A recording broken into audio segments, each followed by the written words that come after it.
नमस्कार साथियों, मैं संजय नामदेव। स्वागत है आज आपका एक बार फिर हमारे चैनल पर। आज हम कक्षा 10वीं विज्ञान अध्याय 1 रासायनिक अभिक्रियाएं एवं समीकरण वाले इस चैप्टर के बारे में आगे की चर्चा आपसे करने जा रहे हैं। इससे पहले मैं बताऊं कि इसके पहले वाले भाग में हमने 1 अंक वाले प्रश्नों की चर्चा आपसे की है, 2 अंक वाले प्रश्नों की चर्चा आपसे की है, सभी वस्तुनिष्ठ और 2 अंक के प्रश्नों की चर्चा आपसे पहले कर चुके हैं। आज के इस भाग में हम 3 अंक वाले प्रश्नों की चर्चा आपसे करने जा रहे हैं और ये जो हमारे 3 अंक वाले प्रश्न हैं इन्हें आप जरूर देखिए। साथ ही अगर इसके पहले वाले वीडियो आपने नहीं देखे हैं तो 2 अंक वाले और 1 अंक वाले प्रश्न के लिए भी हमने वीडियो बनाया है, उससे जाके आप चैनल की प्लेलिस्ट में जाकर देख सकते हैं। आज का हमारा जो भाग होगा कुछ इस तरह होगा कि जो हमारा 7वां प्रश्न है, संतुलित रासायनिक समीकरण किसे कहते हैं, एक संतुलित रासायनिक समीकरण लिखिए। इस तरह से 3 अंक वाले प्रश्नों की चर्चा हम आज आपसे करने जा रहे हैं।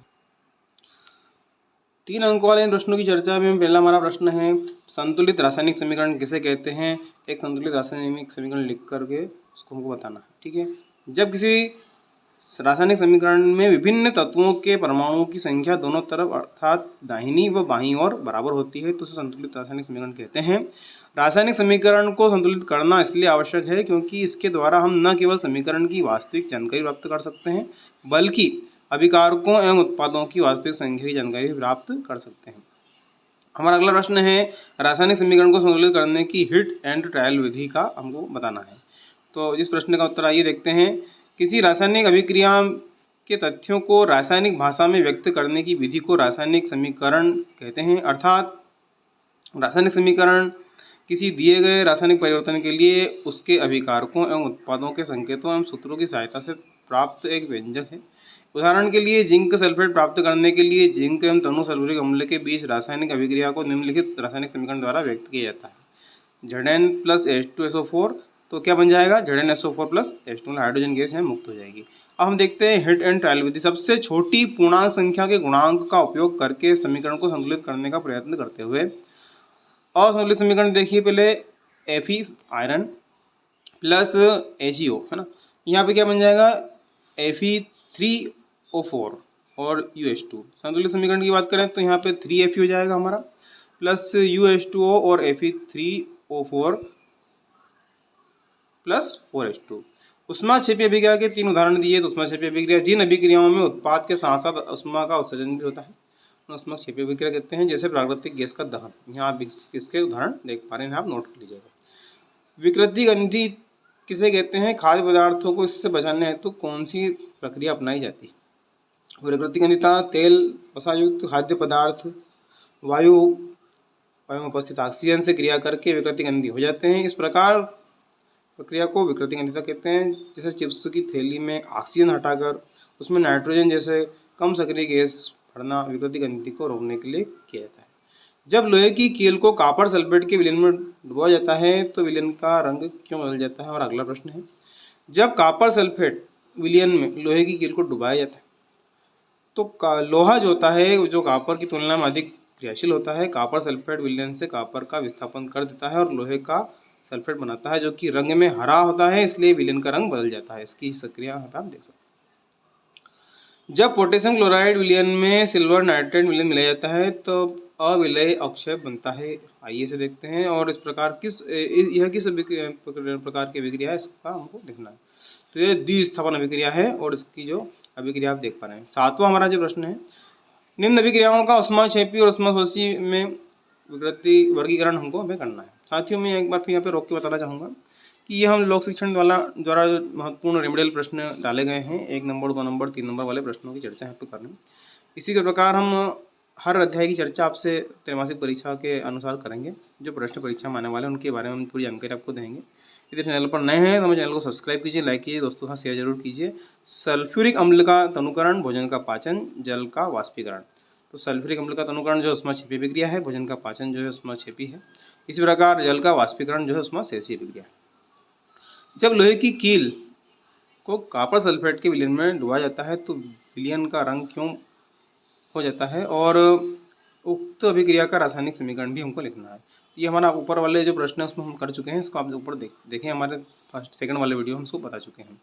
किसी पदार्थ X के विलयन का उपयोग सफेदी करने के लिए होता है। पदार्थ X का नाम सूत्र, पदार्थ X की जल के साथ अभिक्रिया का समीकरण लिखिए इस तरह से। X का कैल्शियम ऑक्साइड तथा इसका सूत्र है CaO, कैल्शियम ऑक्साइड जल के साथ तीव्रता से अभिक्रिया करके बुझे हुए चूने का निर्माण कर अधिक मात्रा में उष्मा उत्पन्न करता है। इस तरह से इसकी अभिक्रिया। रेडॉक्स अभिक्रिया क्या है? बहुत ही महत्वपूर्ण प्रश्न। समीकरण लिखकर उपचयन और अपचय अभिक्रिया को दर्शाइए।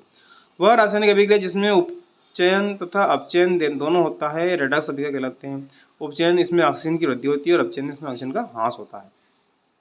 दिए गए चित्र को देखकर निम्न प्रश्नों के उत्तर लिखिए। इस प्रयोग में किस प्रकार यौगिक का निर्माण होता है? ब इस अभिक्रिया का समीकरण लिखिए। यह अभिक्रिया ऊष्माक्षेपी ऊष्माशोषी। ये चित्र आप देख पा रहे हैं, बीकर है, इसमें जल भरा हुआ और कैल्शियम ऑक्साइड है ना।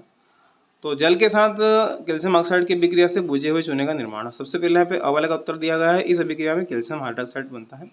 यह ऊष्माक्षेपी अभिक्रिया है क्योंकि बीकर का तापमान बहुत अधिक बढ़ गया है। निम्नलिखित अभिक्रिया बीकर में घटित होती है। यह अभिक्रिया यहाँ पे घटित होगी जब, अगला प्रश्न है, जब चूने के पानी में कार्बन डाइऑक्साइड गैस प्रवाहित की जाती है तो चूने का पानी दूधिया हो जाता है। क्यों? जब चूने के पानी में कार्बन डाइऑक्साइड गैस प्रवाहित की जाती है तब कैल्शियम कार्बोनेट का निर्माण होता है। यह चूने के पानी को दूधिया कर देता है। लेड नाइट्रेट का तापीय वियोजन करने पर भूरे रंग का धुआं उत्सर्जित होता है। यह भूरे रंग का धुआं कौन से यौगिक का है? अभिक्रिया का रासायनिक समीकरण भी हमको लिखना है। तो लेड नाइट्रेट का तापीय वियोजन करने पर NO2 का भूरे रंग का धुआं उत्सर्जित होता है तथा लेड ऑक्साइड बनता है 2PbNO3 2 और 2PbO4NO2 प्लस O2। अवक्षेपण अभिक्रिया से आप क्या समझते हैं? उदाहरण देकर समझाइए। वह अभिक्रिया जिसमें किसी अवक्षेप का निर्माण होता है उसे अवक्षेपण अभिक्रिया कहते हैं। BaCl2 प्लस K2SO4, तो ये हो जाएगा हमारा BaSO4 प्लस 2KCl, मतलब बेरियम क्लोराइड पोटेशियम सल्फेट से क्रिया करके बेरियम सल्फेट अवक्षेप बनाता है और पोटेशियम क्लोराइड बनता है। फिर हम बोलेंगे कि फेरस सल्फेट के क्रिस्टल को गर्म करने पर रंगहीन अभिलाक्षणिक या विशिष्ट गंध वाली गैस निकलती है। इस रासायनिक अभिक्रिया का प्रकार और रासायनिक समीकरण हमको लिखना है। तो इसका उत्तर हो जाएगा फेरस सल्फेट के क्रिस्टल को गर्म करने पर रंगहीन अभिलाक्षणिक गंध वाली SO2 गैस और SO3 गैस निकलती है। यह एक ऊष्माशोषी अभिक्रिया है। इस तरह से इसका हो जाएगा। अब हमारा आता है 4 नंबर वाला प्रश्न। निम्न अभिक्रियाओं में उपचयित और अपचयित पदार्थों के नाम लिखिए। तो ये अभिक्रिया आपको दिख रही है, इनके हम नाम लिख करके हमने दिखाए गए हैं। इस तरह से इसको आप देखिए। विस्थापन एवं द्विस्थापन अभिक्रियाओं में क्या अंतर है? इन अभिक्रियाओं का समीकरण लिखिए। तो विस्थापन अभिक्रिया में अभिक्रिया किसी लवण के साथ उसका एक तत्व किसी अपेक्षाकृत अधिक क्रियाशील तत्व द्वारा विस्थापित हो जाता है। उदाहरण के लिए निम्नलिखित अभिक्रिया में CuSO4 से Cu जेरेन द्वारा विस्थापित हो जाता है क्योंकि जिंक जो है अपेक्षाकृत अधिक अभिक्रियाशील है। इस तरह से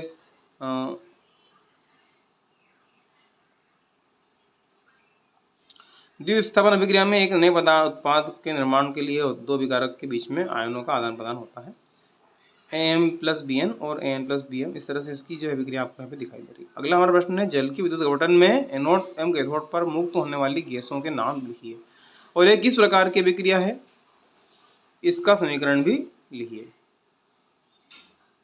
जब जल का विद्युत अपघटन हो जाता है तब एनोड पर ऑक्सीजन एवं कैथोड पर हाइड्रोजन गैस मुक्त होती है।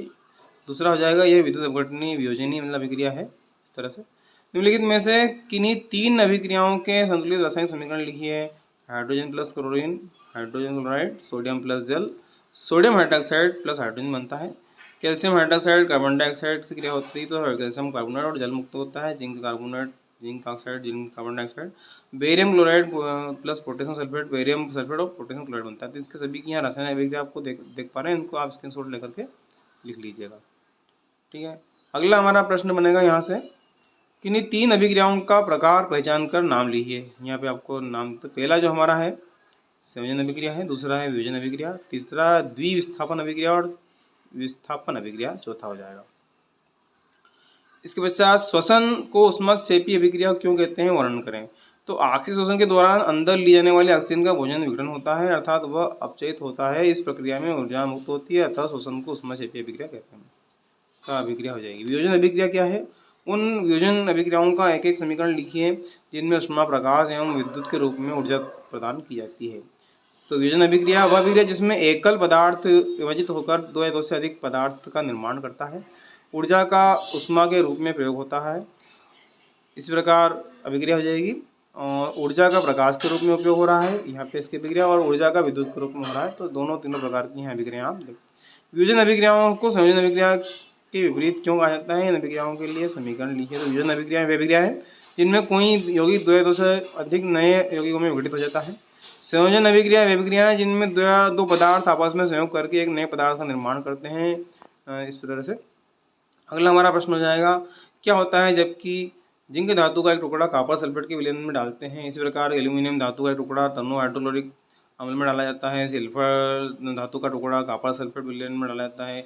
यदि अभिक्रिया होती है तो उसका संतुलित रासायनिक समीकरण भी हमको लिखना है। तो यहाँ पर जिंक धातु के इस टुकड़े को जब कॉपर सल्फेट के नीले विलयन में डाला जाता है तो विलयन का रंग जो है उड़ जाता है, क्योंकि जिंक कॉपर का विस्थापन करके रंगहीन जिंक सल्फेट का विलयन बनाता है। इधर से इसकी अभिक्रिया हो जाएगी। एल्यूमिनियम धातु के किसी टुकड़े को जब तनु का हाइड्रोक्लोरिक अम्ल में डाला जाता है तो एल्यूमिनियम हाइड्रोजन गैस को अम्ल के से विस्थापित कर देती है तथा एल्यूमिनियम क्लोराइड का रंगहीन विलयन बनता है। इसी तरह से इसकी अभिक्रिया। और सिल्वर धातु के किसी टुकड़े को जब कॉपर सल्फेट के विलयन में डाला जाता है तो कोई भी अभिक्रिया नहीं होती है, तो यहाँ कोई अभिक्रिया नहीं होगी। निम्न गैसों के अभिलाक्षणिक परीक्षण लिखिए। तो यहाँ पे CO2, O2, H2 और SO2 के बारे में दिया। तो CO2 का जो परीक्षण है, चूने के पानी में CO2 गैस प्रभावित करने पर चूने का पानी दुधिया हो जाता है। इस प्रकार ऑक्सीजन का परीक्षण है। ऑक्सीजन से भरी परत नली के मुंह पर जलती माचिस की तीली ले जाने पर आग तेज हो जाती है, क्योंकि ऑक्सीजन जलने में सहायक होती है। हाइड्रोजन का परीक्षण है।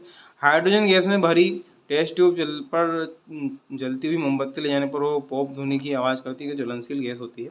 इस प्रकार सल्फर डाइऑक्साइड का परीक्षण की हम बात करें तो यह एक उपचायक है जो KMnO4 का बैंगनी रंग को रंगहीन कर देती है। इस तरह से साथियों आज के भाग में इतना ही। अगले भाग में हम अगले अध्याय को लेकर के आएंगे।